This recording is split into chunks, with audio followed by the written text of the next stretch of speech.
Welcome back to Athena Women's Clinic YouTube channel. Today we are continuing to discuss the important topic of PRP with the scientist who is a PhD in medical and biological sciences, Dr. Jeannie. Well, thank you very much for having me on, and welcome to the show, everybody. We look forward to having a little chat.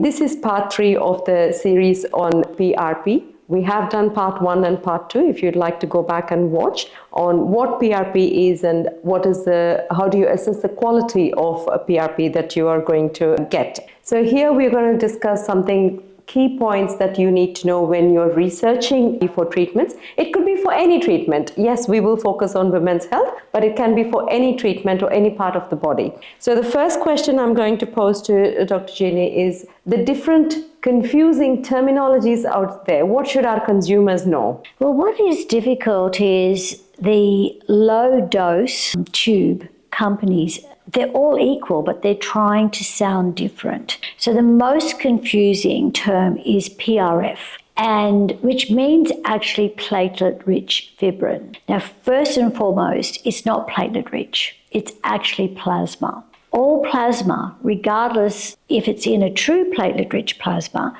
will form into fibrin. So that as soon as you inject PRP, the plasma will form into a gel. So it's not new, but they're making it out as if this is actually new. So PRF really is just plasma without an anticoagulant. So be careful of that, because again, the platelet dose is very low, and in some cases there's barely a platelet in there too. Then I'm just going to quickly interrupt. Again, guys, the important thing is 10 billion platelets. So please be aware of that. And don't be afraid to ask where you're going to have the treatment. What is the number that, it's your body and you need to know. So I'm just going to underline again and again, 10 billion platelets. It's also informed consent as well, that you must know that platelet count. So there you go. So it has to be in your consent form that 10 billion platelets are being injected. And as mentioned, that is the dose that is required for regeneration.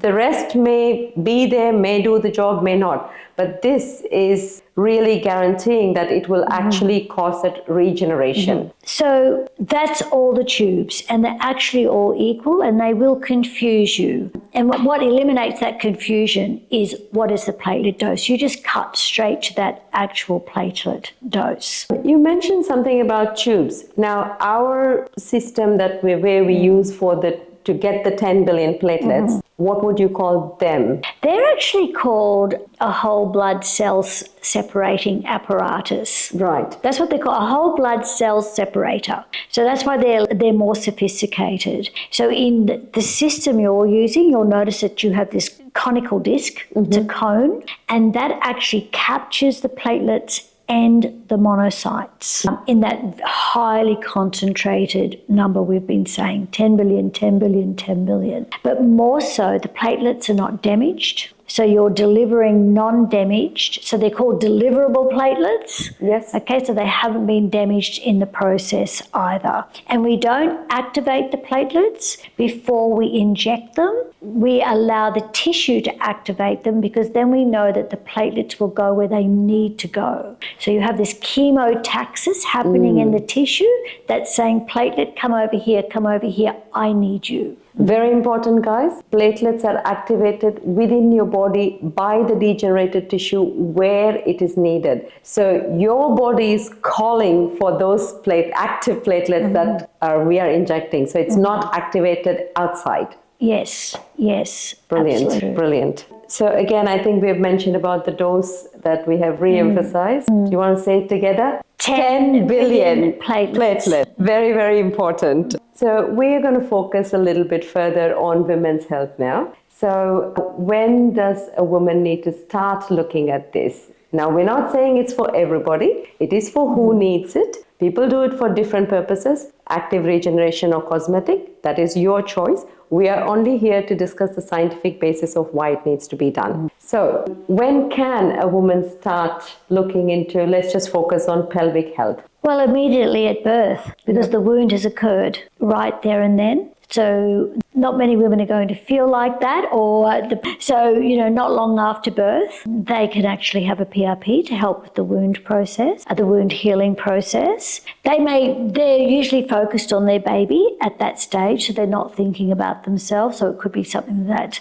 they discover a few months down the track, which they can come to a women's health doctor for and then discuss that. So anytime immediately after birth, you want to have the treatment in advance. As soon as you notice that there's an issue or a problem, or you're not healing as fast, or anything's not quite right, then you need to be examined. So we're kind of focusing on more active prevention rather than waiting for the effect of what has happened to show the symptoms and signs and then go on to have treatment. So we're talking about prevention here, which can start right from when a woman has given birth. Yes. But I know most of us would say give it about 4 to 6 weeks for things to settle in. Yes. Of course, you have to be in your best of the physical and psychological frame to think about these things and to access these services as well. So it's 18 years after my second child,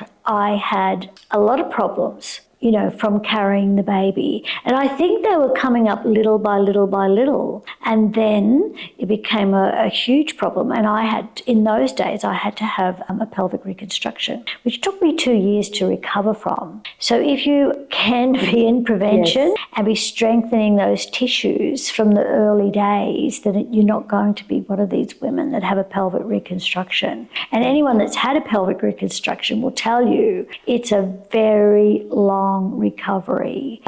And the prevention of the urinary incontinence as well, and the stress incontinence, even just getting your feeling back as well. The other part too is perimenopause and menopause. The mucosal tissue is starting to We're just going to touch base on this in a moment. Something very important that I want to mention is there's 2 aspects to your body. There's wellness, there's illness. I've been wanting to say this for a long time. There are lots of people who are talking about, at the moment on social media, on wellness. Remember, traditionally doctors were trained to treat illness, but with the focus shifting, wellness was always, it started from home. We had healthy food, we had active lifestyle. Unfortunately, that has changed. So we have to shift our focus as doctors to wellness as well, to prevent illness. So it's really important. And this is what we are focusing here. So childbirth is a physiological process, and we want that wellness to return early. We're not calling this as an illness. And for that wellness to return, we are saying that PRP could be an option. Yes.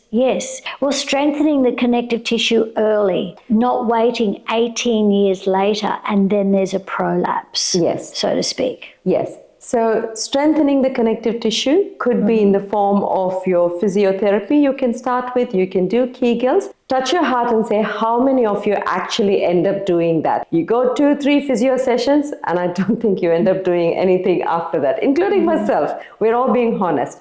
So there are options more than that is available to you, and it is up to you to educate yourself on those options. Now, in saying that, as we age, the aging process takes its toll on all these connective tissues as well. So if we want to have a better quality in the later age, so we can't stop the aging process, but we can improve the quality of aging. And for that, PRP can be used. In combination therapies with hormone therapy as well, most definitely. And you don't have to just have a baby. Many women don't have a baby, but the aging process actually occurs. We will continue with this topic in our next video, so watch out for that. Thank you for watching.